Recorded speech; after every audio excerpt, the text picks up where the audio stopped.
What's going on, everyone? Welcome back to version 1. Today's video topic came around from me and a couple of my mates having a little conversation, and occasionally we reminisce in old times, especially when it comes to motorsport. And we got to talking about that there's just no cool liveries, no iconic liveries and things that stand out in today's motorsport. So today's video, I've compiled the top 5 most iconic, most recognisable liveries in motorsport. Some hold a fond memory in my heart, but some are just without a doubt the most iconic liveries that have ever been out on track. So let's jump into the video.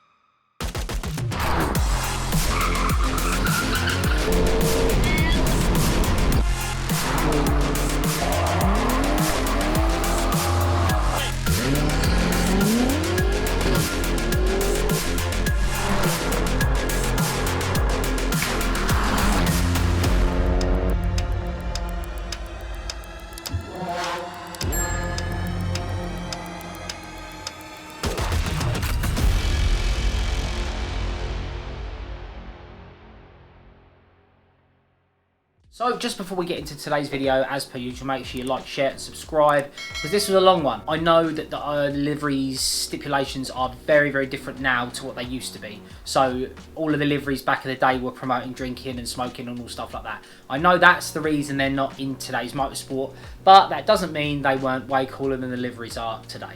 So let's start the list off.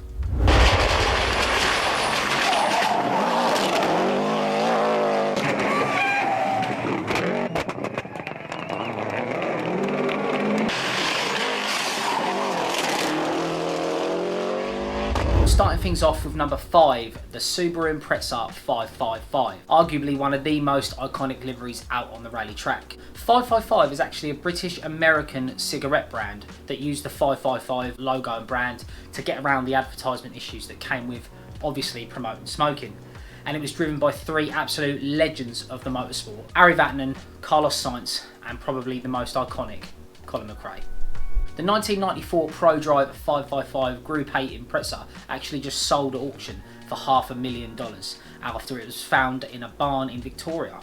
It was around 2003 when the branding took a turn into the livery that you all know today. That overdone livery that you've seen a million times parked in McDonald's car park on an absolute bag of nails that anyone calls an Impreza. But in its primary form, this livery, this car, is undoubtedly one of the most recognisable liveries that have ever been.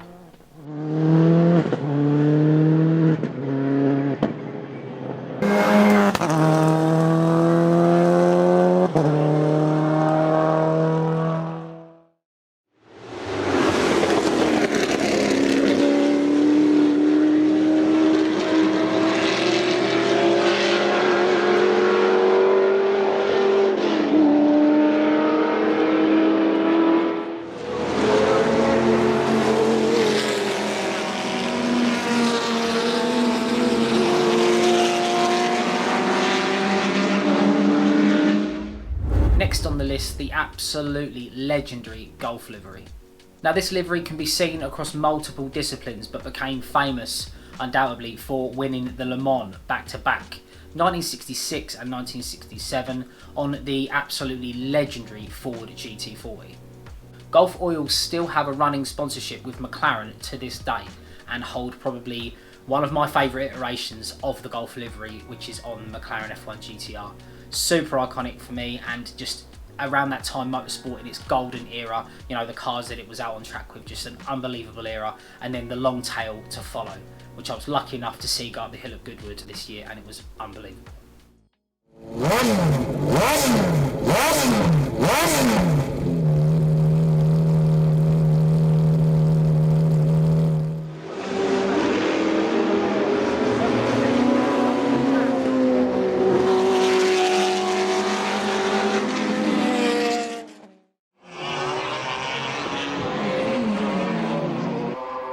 マクラーレンを追うどころか4番手の関谷との差が次第に詰まり始まります。そして A コーナー進入、暴れるマシンを必死にコントロールする隙をついてカストロールとのスープラがインに飛び込み順位は逆転。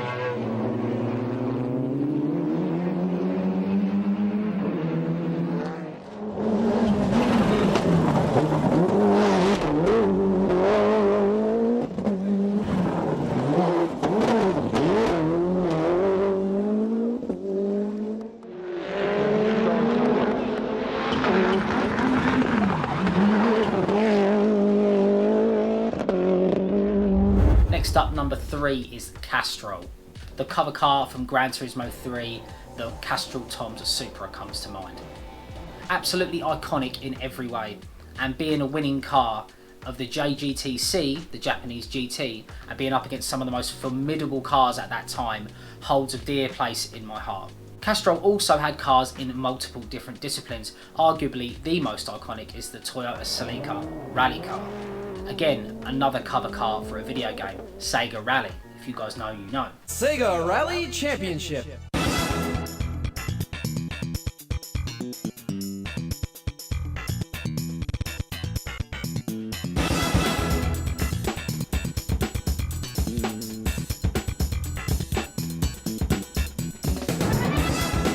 This car is a 3-time consecutive champion at the hands of 3 Group A legends. Carlos Sainz, UR Kankanen and Didier Auriol that brought this car home to a win in 92, 93 and 94. An honourable mention that flew the flag for Castrol at that time as well was the Toyota Corolla rally car. Nowhere near as successful as the Celica, but like as mentioned, around the Gran Turismo 3 era, that car was so iconic to me. And again, I think it's just the representation that the Castrol livery brings had such a weight in motorsport around that time.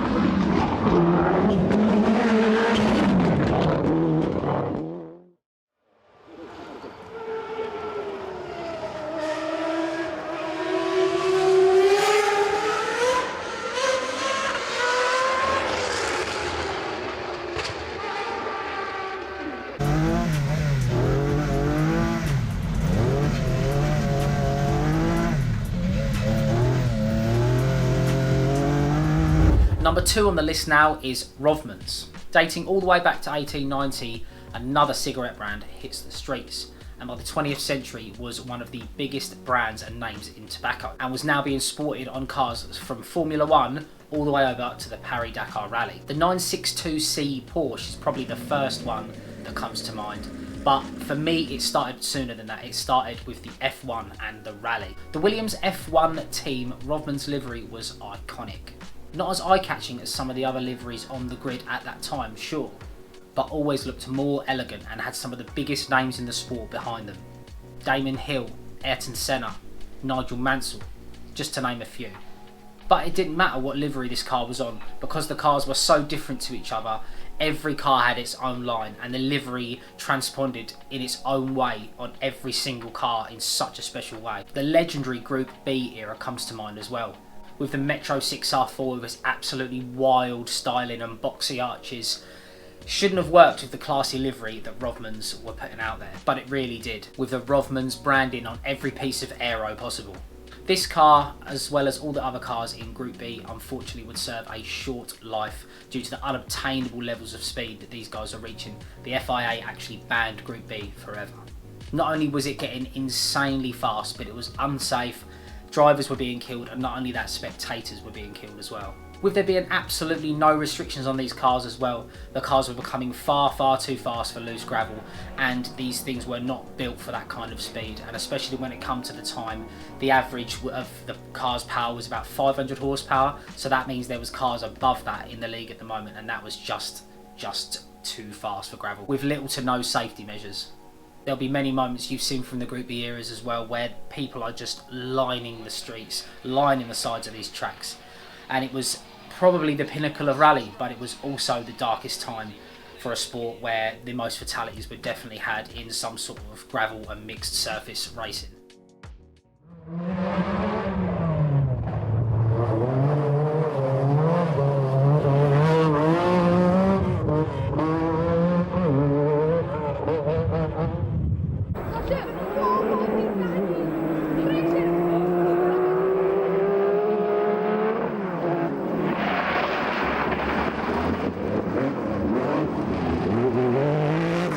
Back then, wasn't he? His last pole position here in Brazil. Yes, blistering lap, and of course he actually out-qualified me by a second and a half, which is a bit of a shameful thing to admit, but he was Ayrton Senna and he was on home turf.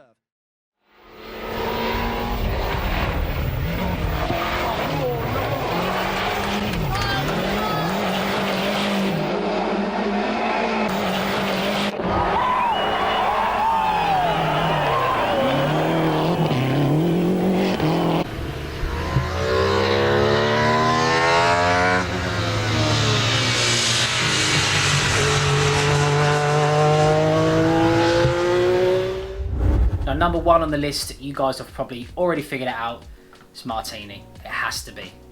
It's probably the sponsor everyone would say if I asked you, name the most iconic livery. Off the top of your head, the first one that comes to your mind. Beginning in 1958, the formula never changed. White base with the blue, black and red flowing stripes down the side of the car. Absolutely iconic. The Martini branding was everywhere. It was in Formula One, touring car, rally and even powerboats. It's Martini. There's much more to the world than you guess. In touring car, things didn't get very serious for Martini until 1992 when they entered the absolutely perfect Alfa Romeo 155 into the Italian Touring Car Championship and obviously won it. Now enter rally, probably the most dominant form for Martini.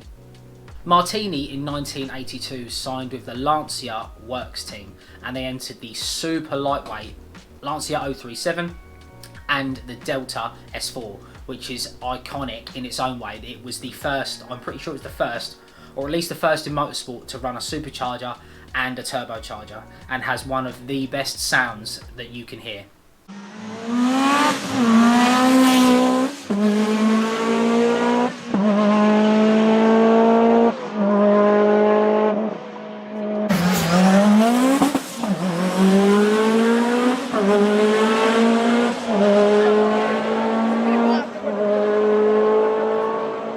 Besides the 5-cylinder from the Audi Quattro, obviously.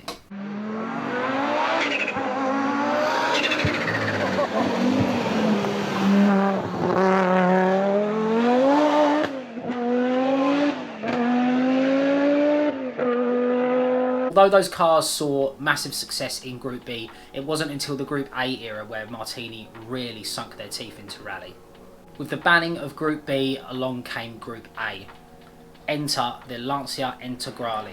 This car won consecutively 5 years running from 1987 to 1992 and is also the cover car of Sega Rally.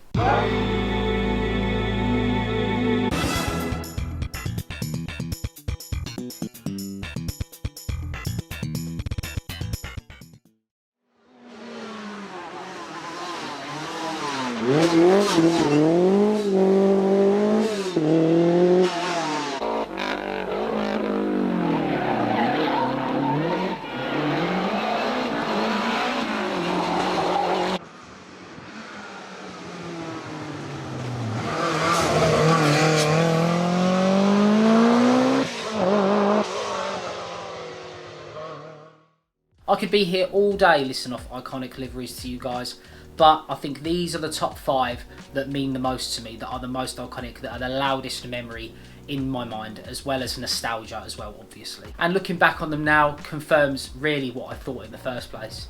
They really don't do liveries like they used to. So if you guys enjoyed the video, make sure you leave a thumbs up. It's much appreciated and really helps me out. And if you did enjoy this video, get down at me in the comments and let me know if you want to see more of this style content. Also get down at me in the comments if there's some I've missed, because like I say, these are the ones that came to me first and I've done my research on them, and I think these are the 5 that I had to sit with, because like I say, we'd be here all day. Thanks for the support, appreciate all the love, catch you in the next one, peace.